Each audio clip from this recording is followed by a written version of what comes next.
नमस्ते दोस्तों, कैसे हो आप? उम्मीद है आप सब मस्त होंगे। दोस्तों आज मैं साइतामा प्रीफेक्चर आ रखा हूँ। ये टोक्यो के काफ़ी नज़दीक है। इस जगह का नाम हनो है और मैं यहाँ से ट्रैकिंग करने वाला हूँ। जो ये आप मेरे पीछे देख रहे मंदिर है और मंदिर के ऊपर पीछे पहाड़ है, तो इस पहाड़ पे ट्रैकिंग करने वाला हूँ मैं आज। जर्नी शुरू करने से पहले थोड़ा पूजा कर लेते हैं भगवान के पास।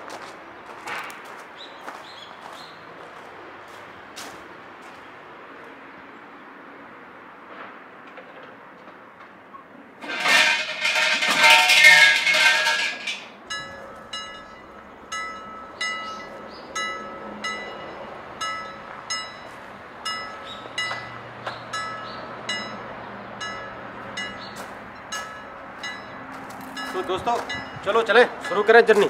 Let's enjoy. अभी ऊपर पहाड़ पे जाने के लिए रास्ता ढूंढ रहा हूँ मैं, और मेरे साथ हैं विनीता जी और मार्स हमारा रैबिट है, पेट रैबिट है। ये थोड़ा इसकी फोटो दिखा देते हैं आपको। मार्स आपके साथ नॉलेज शेयर करूँगा जापान में स्किल लेबर का वीज़ा कैसे मिलता है। स्किल लेबर में एक्चुअली आपका जैसे कुक वीज़ा हो गया, पायलट का वीज़ा हो गया, कैटेगरी होते हैं। तो आज मैं आपको कुक वीज़ा की बात करने वाला हूँ आपके साथ। तो जापान में इंडियन कुक वीज़ा अप्लाई करने के लिए सबसे पहले कुछ शर्तें होती हैं जो आपको इंडिया में पूरी करनी होती हैं। ऑफ कोर्स जैसे कि आपने किसी भी होटल में या रेस्टोरेंट में 10 साल का कुकिंग का एक्सपीरियंस होना चाहिए आपको। ओके मार्स हेलो, 10 साल का कुकिंग का एक्सपीरियंस होना चाहिए आपको। चाइनीज़ कुकिंग का नहीं, इंडिया में रहेगा आप चाइनीज़ कुकिंग कर रहे हैं या मैक्सिकन कुकिंग कर रहे हैं, कॉन्टिनेंटल कुकिंग कर रहे हैं, वो नहीं, इंडियन कुकिंग। इसमें 2 पैटर्न होते हैं, या तो आप करी कुक हैं और या तो तंदूर के कुक। और आपकी एज मिनिमम 28 ईयर होनी चाहिए। जब आप कुक वीज़ा के लिए अप्लाई कर रहे हो उस टाइम आपकी एज 28 कंप्लीट होनी चाहिए। क्योंकि जापान में दोस्तों 18 ईयर से पहले आप काम नहीं कर सकते हो। अगर आपने 10 साल 18 के बाद आपने काम किया होगा तो 10 साल 18 10 28 हो गया, मतलब 18 + 10 28। तो अगर आपकी उम्र 29-30 साल है तो फिर तो कोई प्रॉब्लम नहीं। काफ़ी दिन बाद ट्रैकिंग कर रहा हूँ। ज़्यादातर टोक्यो में बाइक से चले जाता हूँ ड्यूटी वगैरह पे। जापान में ट्रांसपोर्ट सिस्टम बहुत ही अच्छा है। तो हाँ, कहाँ पे था मैं? हाँ, तो आपके पास कुकिंग का इंडियन कुकिंग का 10 ईयर का एक्सपीरियंस है, आपकी उम्र 28 साल है, तो आप अप्लाई कर सकते हैं। अब अप्लाई आप कैसे कर सकते हैं? उसके लिए आपको COE चाहिए। अब ये COE क्या वाला है ये भी समझाता हूँ आपको। दोस्तों सबसे पहले आपको ये समझना होगा कि जापान में इंडियन रेस्टोरेंट का फॉर्मेट क्या है। जापान में इंडियन रेस्टोरेंट या कोई और भी रेस्टोरेंट काफ़ी छोटे छोटे होते हैं। जैसे इंडिया में ऑफकोर्स बड़े भी होते हैं, लेकिन पॉपुलरिटी ज़्यादातर छोटे रेस्टोरेंट की होती है, जिसमें मतलब 20-25 लोगों के लिए बैठने की जगह होगी। उसमें एक अंदर करी का कुक होगा और एक तंदूर का कुक होगा, और एक बाहर जो जापानीज होगा या कोई इंडियन होगा तो बाहर सर्विस कर रहा होगा। मोस्टली किचन में ज़्यादातर जो मैंने देखा मेरे आसपास या मतलब टोक्यो में आप कहीं पे भी हैं तो हर एक रेलवे स्टेशन या बस स्टैंड या मतलब लोकेलिटी में आपको 1-2 रेस्टोरेंट, इंडियन रेस्टोरेंट या नेपाली रेस्टोरेंट, वो भी इंडियन रेस्टोरेंट की कैटेगरी में आते हैं, यहाँ पे वो दिख जाएंगे।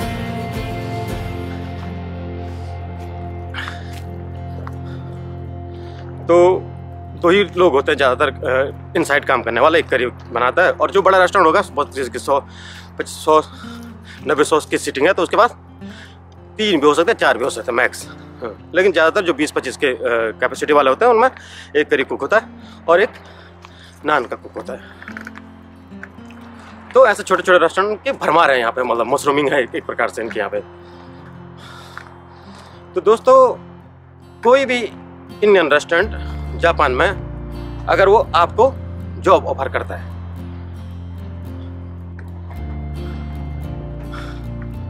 कोई भी इंडियन रेस्टोरेंट या नेपाली रेस्टोरेंट आपको जॉब ऑफर करता है, तो उसके लिए आपकी जान पहचान होनी चाहिए। पब्लिकली मतलब जैसे पेपर में या अखबार में ऐसे बहुत कम वैकेंसी आती हैं। एक केस ये है जैसे कि कोई जापानीज ओनर है या मतलब इंडियन ओनर है, वो आपको डायरेक्ट कांटेक्ट कर रहा है, वो आपको जानता है या किसी थ्रू से आपसे डायरेक्ट कांटेक्ट कर रहा है। या दूसरा सिनेरियो ऐसा हो सकता है कि आप जानते हो किसी के जिनके मतलब जापान में होटल है जो या आपके साथ के जानने वाले हैं जो, उनके थ्रू भी आप पता कर सकते हैं कि कहाँ पे वैकेंसी है। तो अगर एक बार आपको पता चल गया कि यहाँ पे मतलब इनके पास वैकेंसी है तो आप उनसे कांटेक्ट कर सकते हैं। अगर ये प्रोसेस आपने पूरा कर दिया तो फिर क्या होगा कि आपको अपने सर्टिफिकेट जो 10 साल का एक्सपीरियंस है ये उसको सेंड करने होंगे उस ओनर को।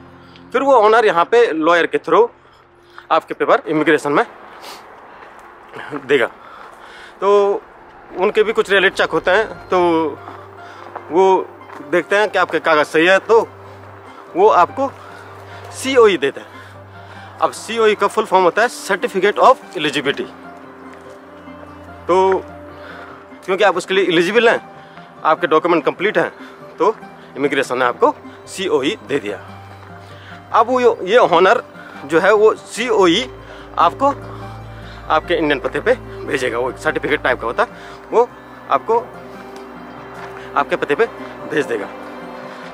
जब आपको इंडिया में वो COE सर्टिफिकेट ऑफ एलिजिबिलिटी मिल जाएगा तो जहाँ भी मतलब आपके जहाँ पे आप काम करते हैं उसके नज़दीक जो भी जापानीज एम्बेसी है, आपने वहाँ जाना है अपने पासपोर्ट और मतलब जो आपके ओरिजिनल सर्टिफिकेट है होटल से जो मिले थे आपको वो ले करके और वो COE ले करके आपने एम्बेसी में जा करके उनको जमा करना है। मोस्टली वही आपके पेपर देखते हैं तो ये बोल देते हैं आपको कि जैसा आज आपने जमा किए तो बोलेंगे आप कल कॉल करके इतना टाइम दे देंगे, वो इतने बजे से इतने बजे के बीच आप हमको कॉल करके ये पता कर सकते हैं कि आपका वीजे के साथ क्या हुआ। तो जैसे दूसरे दिन आपने कॉल करी, मोस्टली केसेस में वो अगर आपके पेपर सही हैं और कोई भी झोल झाल नहीं है तो मार्स कोई भी झोल झाल नहीं तो वो आपको कहता है आप कल अपना वीज़ा लेने आ जाना। जो आपका वीज़ा है वो आपके पासपोर्ट में किसी एक पेज पे लग गया होता है। ज़्यादातर कुकिंग वीज़ा 1 साल का मिलता है, लेकिन जो बहुत लकी होते हैं उनको 3 साल का मिल जाता है। ऐसा कोई खास रूल नहीं है कि आपको मतलब 1 साल का मिलेगा 3 साल का, लेकिन किसी को 3 साल का मिलता है। मोस्टली केसेस में 1 साल का मिलता है और वो फिर आगे बढ़ता रहता है, मतलब उसकी कोई प्रॉब्लम नहीं। जैसा आप काम करते हैं, जहाँ पर काम करते हैं तो आगे बढ़ता रहता है। मार्स ये जंगल में एक फुल फ्लावर है, इसका नाम है चुबाकी। ये बहुत सुंदर फ्लावर होते हैं फरवरी और मार्च। हाँ, फरवरी में खिलता है। इसके पेड़ ये जो हरे हरे पेड़ दिख रहा है मेरे पीछे, तो इसके जो ये लाल फूल है चुबाकी, इसके बीजों से तेल निकालते हैं जिसको काफ़ी हर्बल ऑयल कह सकते हैं। एक प्रकार से हर्बल ऑयल बनता है उसके बीजों से। अब बात करते हैं दोस्तों सैलरी की। जापान में कुक की सैलरी कितनी होती है? जापान एक बहुत ही सिस्टमेटिक देश है, तो यहाँ पे जो इमिग्रेशन के रूल हैं उसको फॉलो करना ही पड़ता है। तो जैसे जापान एक महंगा देश है, तो ऑफकोर्स यहाँ पे मतलब रहने के खर्चे भी ज़्यादा हैं, तो सैलरी भी ज़्यादा मिलती है। तो मोस्टली मिनिमम जो सैलरी होती है एक कुक की 20-22 मन। उससे नीचे ओनर आपको जब COE देता है तो उसके साथ वो आपका वर्क स्टाइल, हफ्ते में छुट्टी कब होगी और आपकी सैलरी क्या होगी, वो सारी लिस्ट भी देता है। मतलब एक डॉक्यूमेंट होता है वो ऑफिशियल, वो COE के साथ होता है मतलब। तो उस डॉक्यूमेंट के हिसाब से आपको मिनिमम 20 मन से नीचे नहीं दिखा सकते, क्योंकि जापानीज गवर्नमेंट का एक स्टैंडर्ड है, आप 20 मन से नीचे गुजारा नहीं कर सकते यहाँ पे। तो 20 मन उनको लिखना ही पड़ता है, उससे नीचे नहीं लिख सकते हैं। 20 मन आप ये लगा सकते हैं आज की डेट में, अगर मोटा माटी चला तो 1.5 लाख रुपये होते हैं वो जापानीज। पसीना आ गया। अभी सर्दियाँ हैं, जापान में ठंड है काफ़ी वैसे, लेकिन मैं क्लाइंबिंग कर रहा हूँ तो गर्मी जैसे लग गई। भालू भी हैं इस जंगल में, लिखा हुआ था नीचे एक जगह पे। तो हफ्ते में 2 छुट्टी होना बहुत ज़रूरी होता है जापान में। 5 ही दिन आप काम करा सकते हैं। ऐसा नहीं कि 7 के 7 दिन काम। और ड्यूटी हावर भी 8 आवर फिक्स होता है। अब वो डिपेंड करता है कि इनसाइड आपका मालिक कैसा है। तो रहने के लिए अब क्या होता है, ज़्यादातर जैसे 20-22 मन उस कागज़ में तो लिख दिया उसने। अब आपने वो सैलरी उतनी देता नहीं है एक्चुअली, कोई भी इंडियन ओनर हो या नेपाली ओनर। मार्स क्योंकि वो आप रेस्टोरेंट में काम करते हैं तो खाना भी वहीं खाते हैं ऑफकोर्स, तो कुछ फूड बिल कट जाता है। और ऐसा है नहीं कि आपने मतलब कमरा देखना है, कमरा लाना, वो कमरा की व्यवस्था भी उसने पहले से कर रखी होती है। तो रहने का चार्ज हो गया, खाने और रहने का चार्ज वो काट लेता है। तो 22 मन में से वो 5-6 मन या कई केसों में 7-8 मन भी, वो जस्ट किस एरिया में कैसे मतलब सेल है रेस्टोरेंट की उस पर डिपेंड करता है। तो 10-12 मन नॉर्मली मतलब बच जाते हैं कुक लोग जो भी यहाँ पे काम करते हैं। तो इंडिया के हिसाब से अगर वो आज के करेंसी रेट के हिसाब से देखते हैं 75,000 से 1 लाख के बीच सैलरी बना लेता है, मतलब जो भी इंडियन यहाँ पे काम करता है। और आपकी वीज़ा की वैलिडिटी होती है 3 महीने तक आपकी वैलिडिटी है। मार्च तो आज आपका वीज़ा लगा तो आप 3 महीने के पहले, 3 महीने के बाद तो कैंसिल हो जाएगा। 3 महीने से 1 दिन पहले भी अगर आप जापान में आते हैं तो आपका 1 साल वो उस दिन से शुरू करना कि पिछले 3 महीने से, मतलब उस दिन से आपने जापान में एंट्री करी उस दिन से 1 साल तक का आपका वीज़ा माना जाएगा। अगर आप होटल में और कुक वीज़ा 1 साल का है तो उससे कोई फ़र्क नहीं पड़ता, क्योंकि आपका हर साल होटल से अप्लाई होता रहता है, लॉयर कर देगा उसको। और 2 साल अगर आपने एक ही जगह पे टिक के काम कर दिया तो दूसरे साल के वीज़े के टाइम, पहले साल इंडिया से 1 साल का, फिर 1 साल यहाँ लगा रहे, फिर जब 2 बार उसी कंपनी में आप काम करना तो उसके बाद आपको 3 साल का वीज़ा मिल जाता है। और उसके बाद जैसे आपने 10 साल जापान में गुजार दिए तो आपका टैक्स रिटर्न फाइल अच्छी है, आपने टैक्स वगैरह सब भरना, हेल्थ इंश्योरेंस वगैरह सब कंप्लीट कर रखा है, होटल भी ज़्यादा चेंज नहीं किए। कहने का मतलब यह है कि आपका रिकॉर्ड बहुत अच्छा है, तो आपको पीआर मिल जाता है। अब पीआर होता है परमानेंट रेजिडेंस, ये नेशनलिटी नहीं होती है, नेशनलिटी दूसरी चीज़ है, परमानेंट रेजिडेंस दूसरी चीज़। दोस्तों मेरा रैबिट है जो, उसका नाम है मिस्टर मार्स। वो जैसे मैं आगे जाता हूँ तो मेरे को फॉलो करता है, अपना आप ही आगे नहीं जाता हूँ। जब अच्छा क्या जाओ अब नहीं जाओ। Mars Mars come on.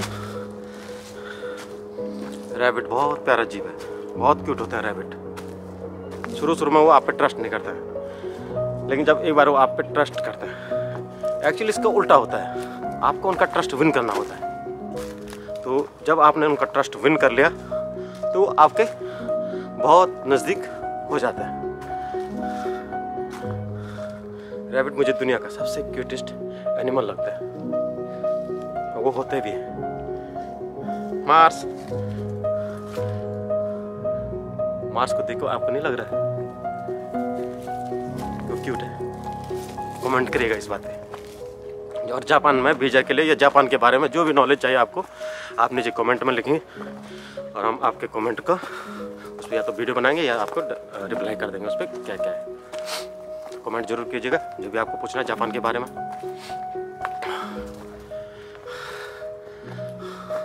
थोड़ा पीछे दिखाता, पीछे का व्यू बहुत ही प्यारा है। पीछे क्या है, ये एक्चुअली ऊपर है, क्लाइम कर रहा हूँ मैं इस पर। घना जंगल है, ये चीड़ के बांस हैं बड़े बड़े, ये देखो आप मेरे पीछे। और जो जंगल है जो ये जंगल है, इसमें जो पेड़ हैं उनके एक पेड़ से दूसरे पेड़ की डिस्टेंस काफ़ी ठीक ठाक है, जिससे ये हुआ कि देखो डिस्टेंस दिखाता मैं, एक पेड़ से दूसरा पेड़ की जो डिस्टेंस काफ़ी ठीक ठाक है। तो इससे क्या होगा, हर एक पेड़ को ग्रो करने का मौका मिलेगा। क्या अच्छा जब इस्तेमाल लगा रखा है इनको लोगों ने जंगल में। छोटे मोटे जो पेड़ है उनको भी ग्रो करने का मौका मिलेगा। इसलिए तो देखो इतना अच्छा दिमाग लगा रखा है, इसलिए इतना लंबे लंबे पेड़ उड़ के यहाँ जंगल में। काफ़ी खड़ी चढ़ाई है। मार्स ने मेरे को काफ़ी देर तक फॉलो किया, कैसी जगह पे आ गया। इधर कुछ लिख भी रखा है, प्योर ट्रैकिंग हुई है। जो मैं नीचे कह रहा था ना कि पेड़ों के बीच अच्छी डिस्टेंस है, जिससे हर एक पेड़ को पढ़ने फिरने का मौका मिल जाता है। भालू लेकर रखा था नीचे, यहाँ तो इतने पेड़ हैं, इसका भालू को ऐसे घूम घूम करके चकरा देंगे हम।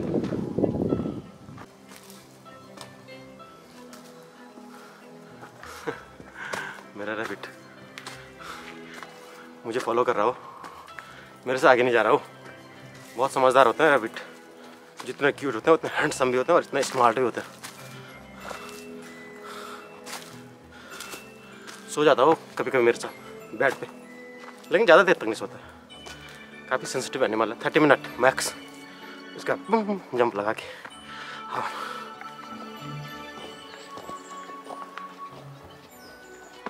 अब आया दोस्तों मैं एक चोटी पे। दोस्तों तो मैं पहुंच गया हूं अभी व्यू पॉइंट पे। यहाँ से मैं आपको दिखाने वाला हूं व्यू पॉइंट। मैं थोड़ा जल्दी आ गया, ये देख के ऐसा लग रहा है थोड़े सनसेट का इंतजार करूँगा मैं।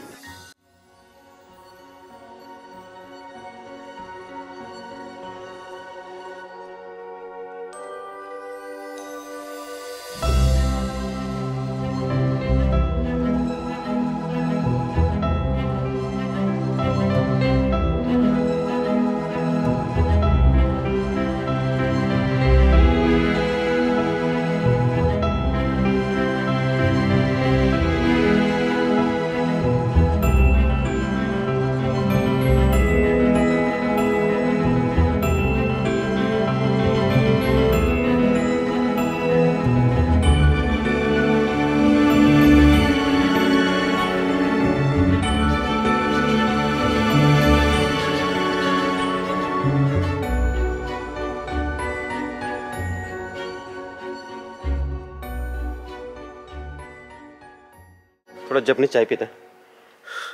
ये देखो ऐसे बोतलों में बंद आती है जापान में चाय। मशीन चाय, मशीन चाय, चाय की दुकान नहीं होती यहाँ पे, चाय की मशीन होती है। चाय की machine.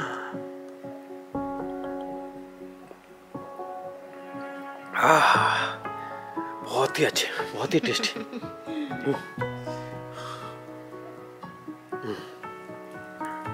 Thank you welcome Vinita ji. यह है दोस्तों मिस्टर मार्स, ये मेरा पेट रैबिट है। आज मैं इसको भी लेके आया साथ में।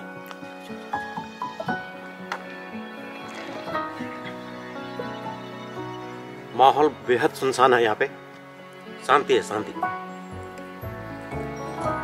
दोस्तों वीडियो देखने के लिए आपका बहुत बहुत धन्यवाद। नमस्ते जापान चैनल को लाइक कीजिए, सब्सक्राइब कीजिए, कमेंट कीजिए। जय जवान, जय किसान, जय हिंदुस्तान, जय हिंद, जय भारत। मिलते हैं फिर एक अगली जर्नी पे, अगले वीडियो में। तब तक के लिए बाय बाय, सायोनारा।